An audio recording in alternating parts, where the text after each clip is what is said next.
What if the fastest way out of burnout wasn't doing more, but actually doing less, like radically less, but with the right strategy? Today, you're going to hear from Alice, one of our Accelerate members and a founding participant in the UnVeiling Method. Alice agreed sort of reluctantly at first, but that's okay. I think we all start that way. I know I did, and that may be what you feel like today when I said that. But Alice did agree to try a 2-week experiment where she pressed pause on every single should in her life and only did the things that brought her joy, that sparked it in her heart.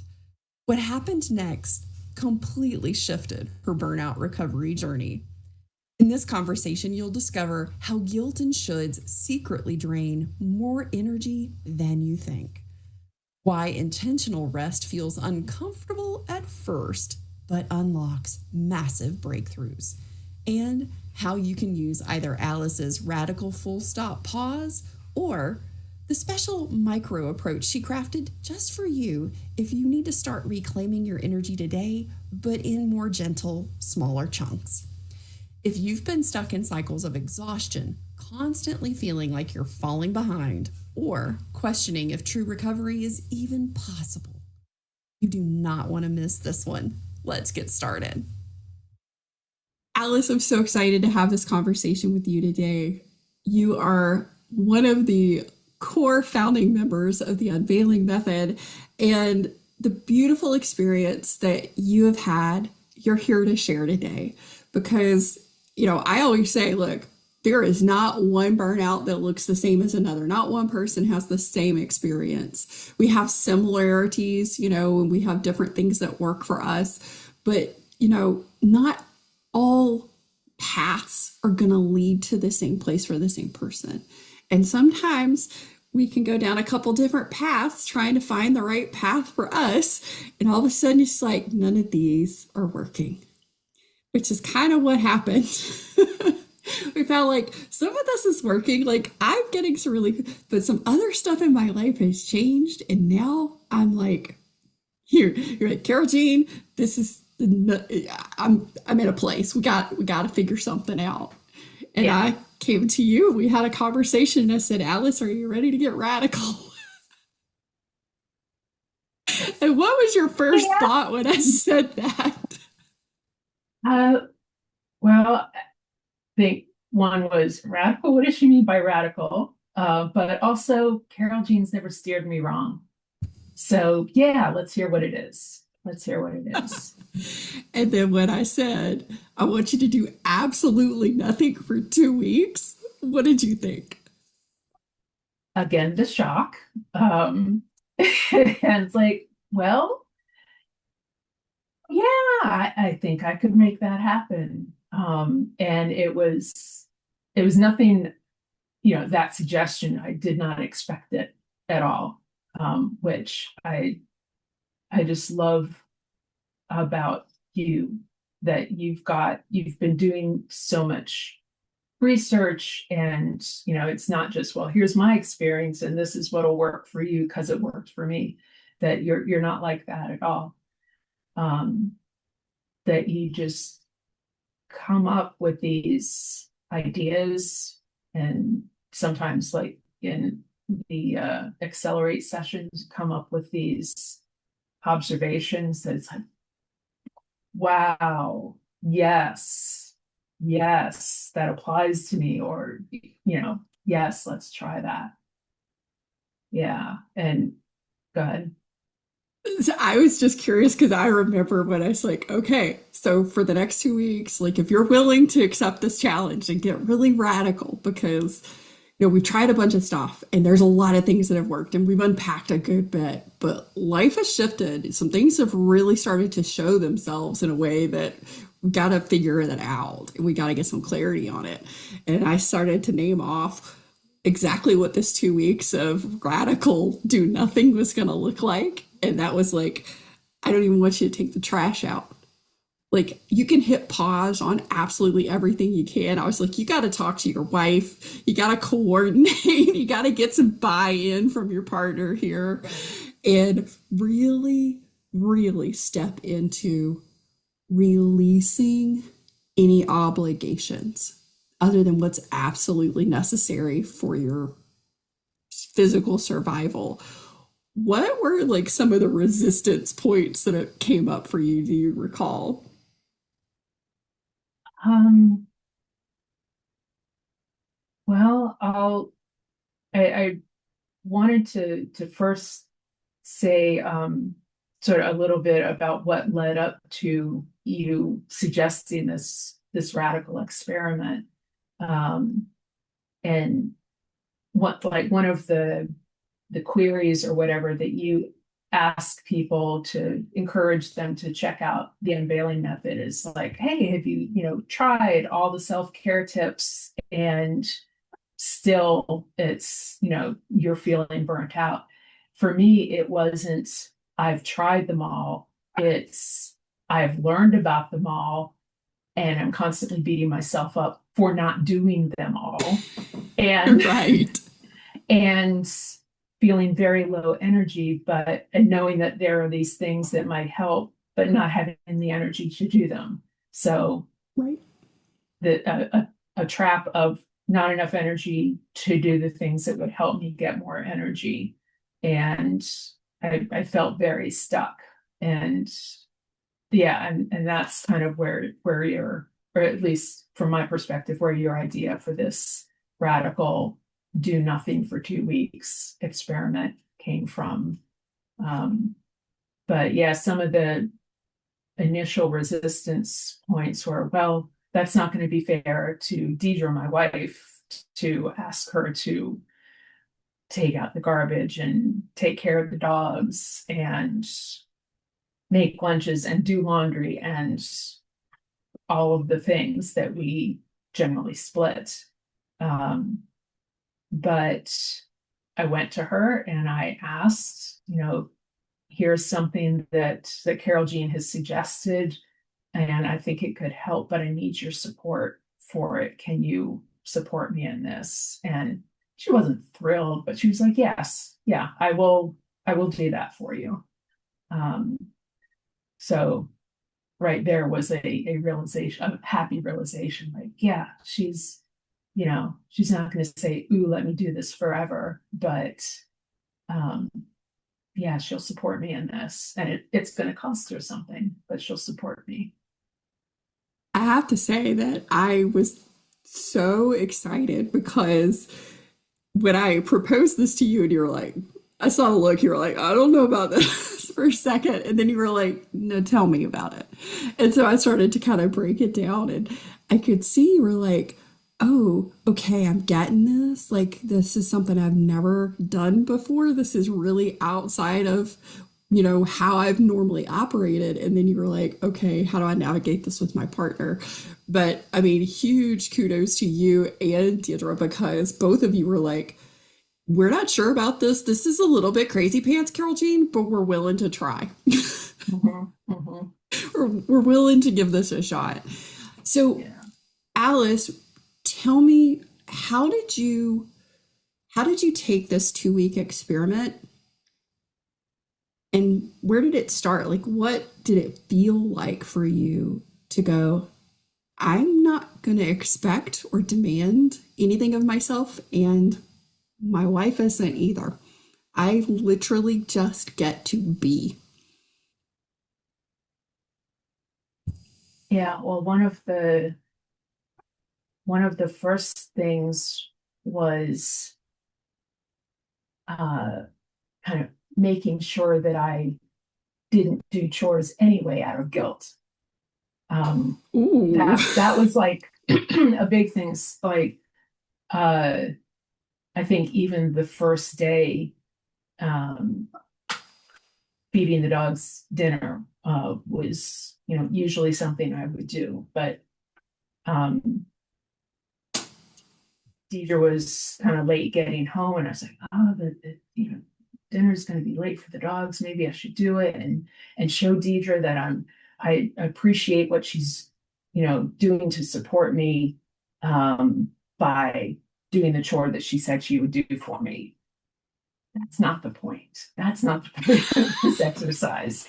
Because one of the things that you uh, explained and it, describing what this would be like was for me to only do things that I'm motivated by joy or happiness to do.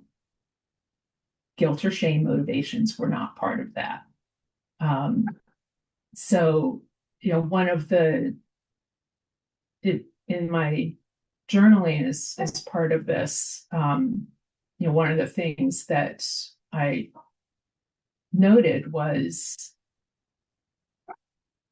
if I'm wondering whether I'm motivated by joy or by guilt, I'm probably motivated by guilt because being motivated by joy just feels clear and obvious. There's no wondering about it. So yeah, so I restrained myself from feeding the dogs in that example. I think it's so interesting because in this experiment, one of the things, and I said, okay, you want to journal through this. You want to make sure that you've got a place where you're really just getting all the thoughts and stuff out so you can see them, so you can go back and observe them.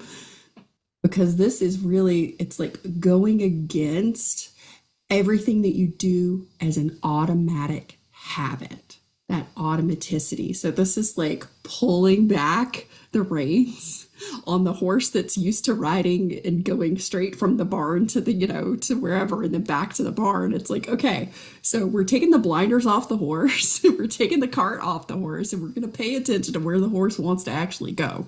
What's happening?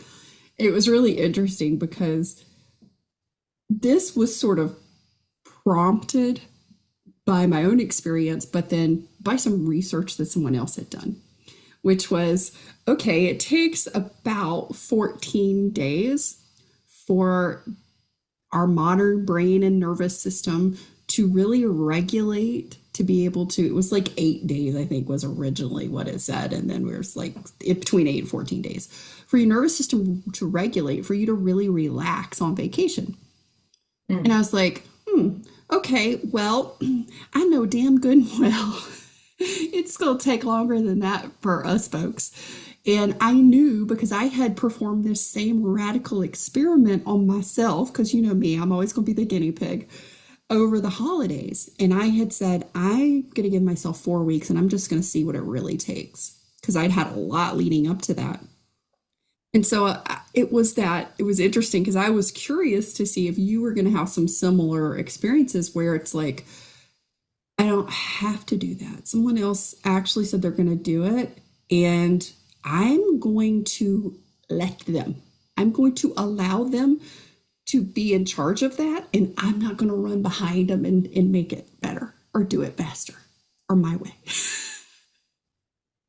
And I love that the first day was just like, I stopped myself from this, right? And then the thoughts that you have. So Alice, as you go back over your journal for that 2-week period, what were some of the biggest things that you noticed? What are some things that you want to know, you want other people to know? Hey, this was kind of the experience for me. Yeah, so one big one is that I don't have to always be doing something. That horse coming out of the barn doesn't always have to be running. It can stop and take a rest now and again. And part of that, while observing what I was feeling during the experiment, I also kind of looked back as these different beliefs about how I needed to be. Like where might they have come from? How did they protect me once, perhaps, and aren't necessary anymore? And a lot of that comes from work. You're from 8 to 5 or whatever the hours are. You're expected to be always doing, and if there's nothing to do, find something to do. And so even while I was doing things, my mind was always looking for more things to do. And as far as my work was concerned, that was great because I, always was always being productive and always had, plan B and C and D ready to go in case plan A didn't work out because I thought it all through ahead of time because, hey, there was a half hour that I didn't have any meetings. So let's think of something good to do with that.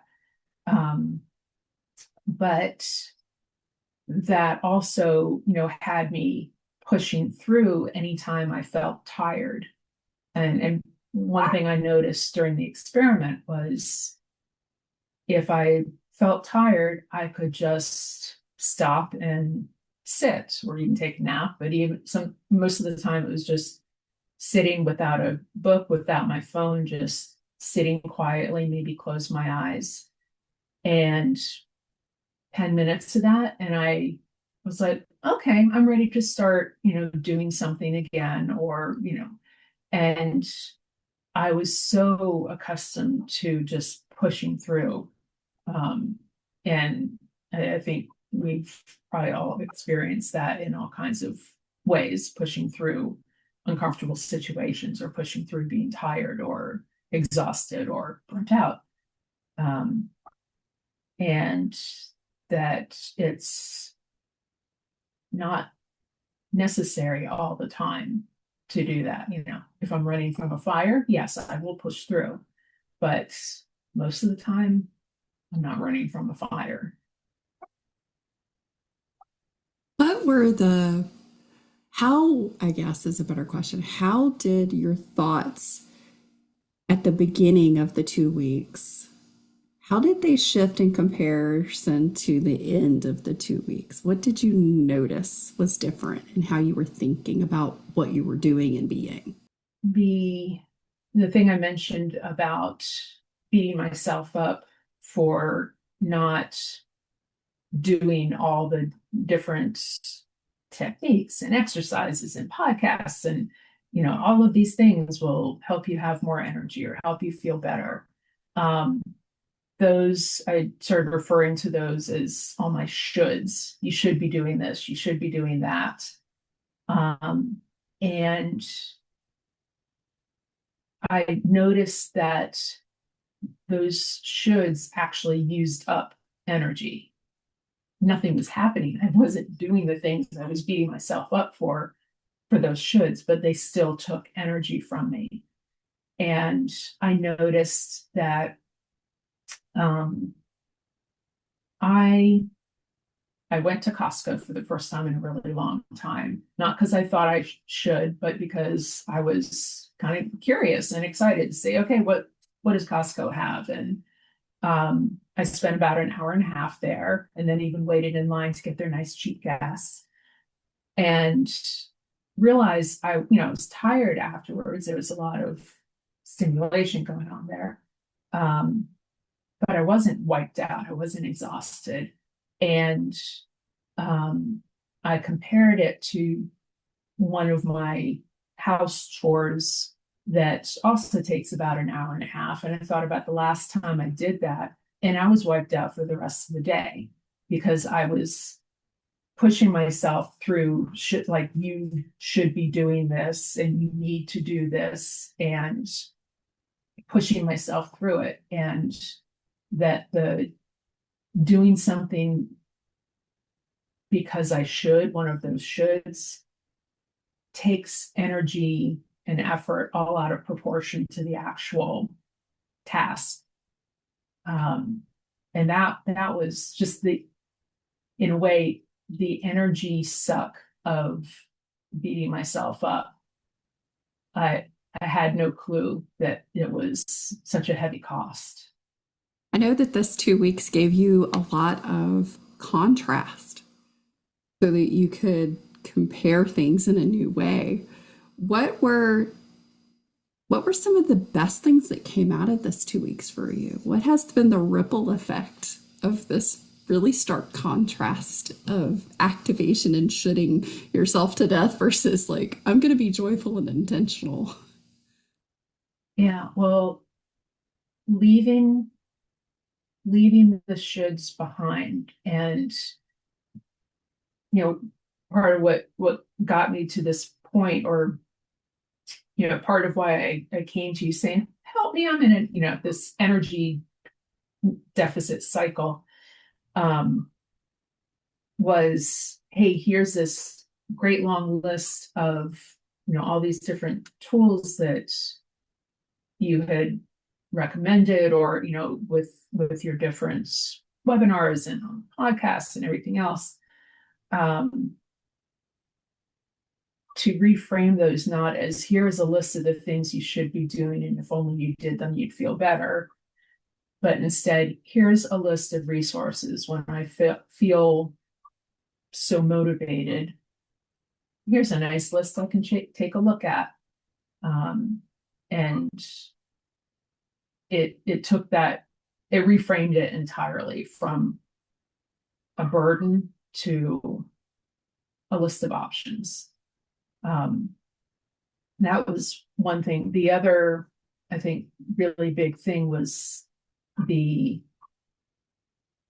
allowing myself to be comfortable doing nothing. And sometimes that nothing, like I said, was 10 minutes. Sometimes it was longer. There has been so much to tell me that to be doing nothing is to be wasteful, is to be unproductive, and all the negativity that comes with that. And that's that, getting more comfortable with doing nothing, taking time to do nothing, has even has continued past that 2 weeks. Like recently, I've started getting comfortable with non-goal oriented thinking. So my job required lots of strategic and tactical thinking, and so very, very goal oriented.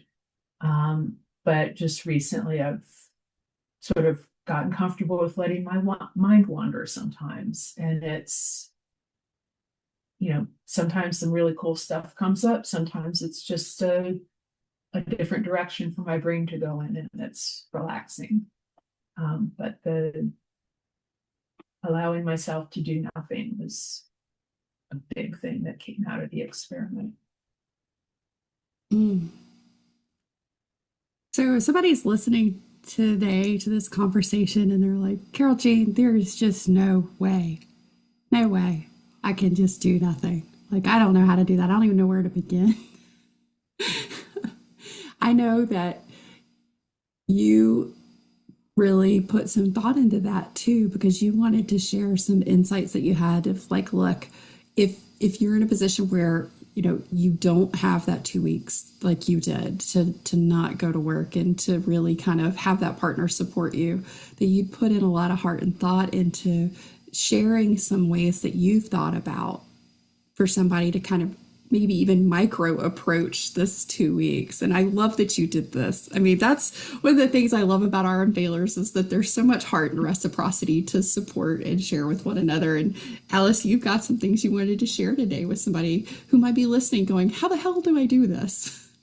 One of the things that I did was anything that I could do ahead of time to clear those things out of the 2 weeks. I did that. Like I paid all our bills for the upcoming 2 weeks. So paying bills wasn't something I needed to worry about.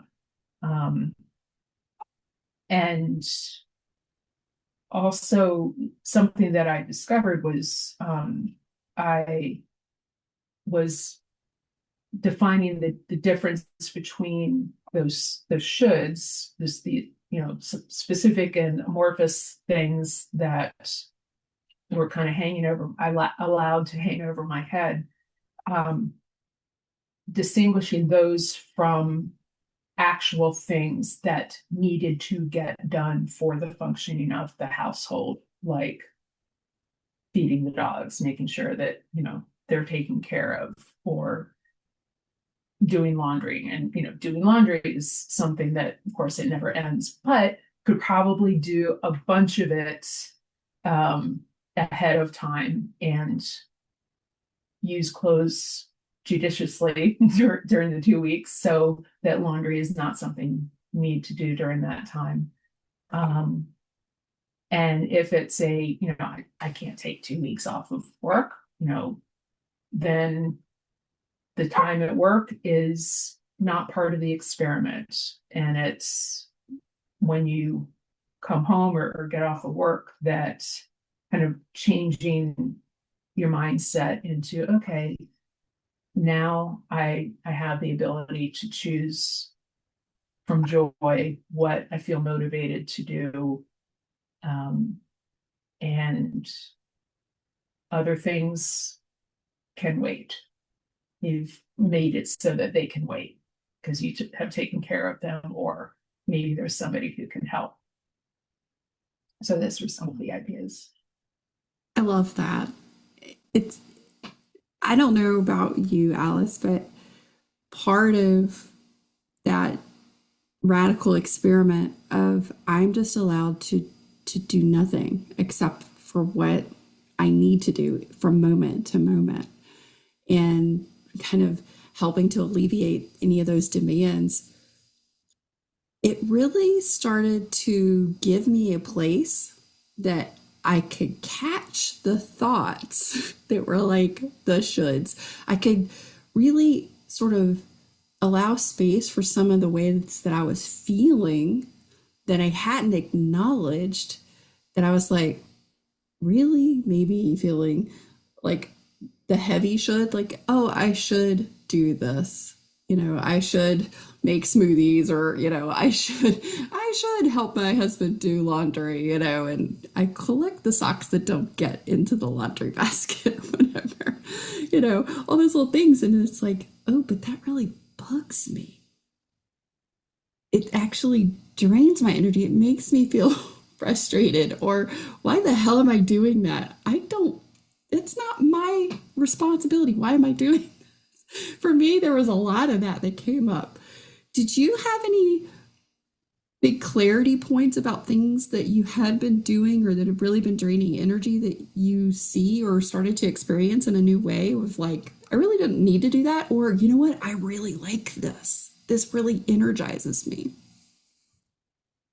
Yeah, well, one, for probably about 3 or 4 weeks after the end of the experiment, I stayed pretty good at not paying attention to the shoulds. But it's a decades long habit. So I noticed they started to creep back in, and I had a good, strong mindset reframing to push the thank you very much and push them back out. And I did, Deidre and I reassessed our chore assignments afterwards, because we divided up chores decades ago, and they've just like stayed like that forever. It's like I think I might like to try doing laundry, because that was always her thing. And if I never have to make another lunch again, I would be so happy. And I hate making smoothies anymore. So Deidre, could you do those? And a couple of other shifts. And that's really worked out. At least from my perspective. I think we also took care to say, is this a pretty even apportionment of chores? But that's I kind of like doing laundry. I like that each step is like a little accomplishment and a little burst of dopamine. It's like, I sorted the laundry, yay me. I put a load in the washer, yay me. And yeah, so those are some things that came out of it. I love that because when I talked to you and kind of checked in halfway through, I was like, "How you doing? Just want to check on you," because we'd originally said, "Okay, here's 2 weeks, but let's just do a few days, and I'll check in with you, see how you're doing, and then you can decide if you want to continue or not." I checked in on you, and you're like, "No, actually, let's continue." And you said that you and your wife had agreed on sort of doing a debrief at the end to come together and share notes, which I loved so much. I thought that was just such a beautiful, agreement that you guys had to come together and say, okay, share what this has been for you, Alice. And then your wife was like, okay, and sort of, this were her observations, and that you guys really worked together on this. Goodness, what an inspiring conversation with Alice. I just adore her. She sparks my joy so much. Here's what we uncovered together today: the hidden cost of living in should mode, why pressing pause strategically, whether big or small, creates space for real healing, and how compassionate curiosity through journaling, partner support, and pausing can shift burnout into peace and clarity. Now, here's my invitation for you, and I hope this sparks your joy and burnout recovery. Get compassionately curious about your own radical experiment. Maybe it's a full pause like Alice's 2-week reset, or maybe it's her micro approach, setting down just one should this week and noticing the difference. And if you're ready to take the next step in your recovery journey, here's where to start. Take the Spicy Pepper Burnout Quiz. It's free, it's fast, and it gives you a personalized audio guide to your burnout recovery, tailored to your spicy pepper level. And if you've already taken the quiz, but it's been over 30 days, it's time to check back in and see where you are now. Get the Spicy Pepper Burnout Quiz at whittingtonwellbeing.com. And here's the exciting part. Taking the quiz now gets you ready to claim your spot in our brand new Recharge Starter Vault, opening tomorrow. I'm so excited. And it's opening tomorrow for those on the early notification list, and on Monday, September 15th for you, our wonderful Recharge community. You can get on that early notification list at whittingtonwellbeing.com. Early bonuses include the Hormone Harmony series that Michelle mentioned in yesterday's episode. So if you've been waiting, now is the time. Remember, you don't have to hustle for your healing. Rest is not something you earn. It's something you deserve, and it's already yours. Time to claim it, my friend. I'll see you next week for our daily Self-Care September guest episodes, when I sit down with amazing guests, including Tanya Roberts on STEM meditation with movement, Alia Lee on breathwork that truly connects, and many more to share the next step in reclaiming your energy. Until then, keep choosing compassionate curiosity and you, beautiful sparkle. See you then. Thanks for being here. It's been quite a ride. Energy mastery, let's turn the tide. Top shelf guests, dropping wisdom bombs. Join us next week, where the energy's strong. Beyond Chronic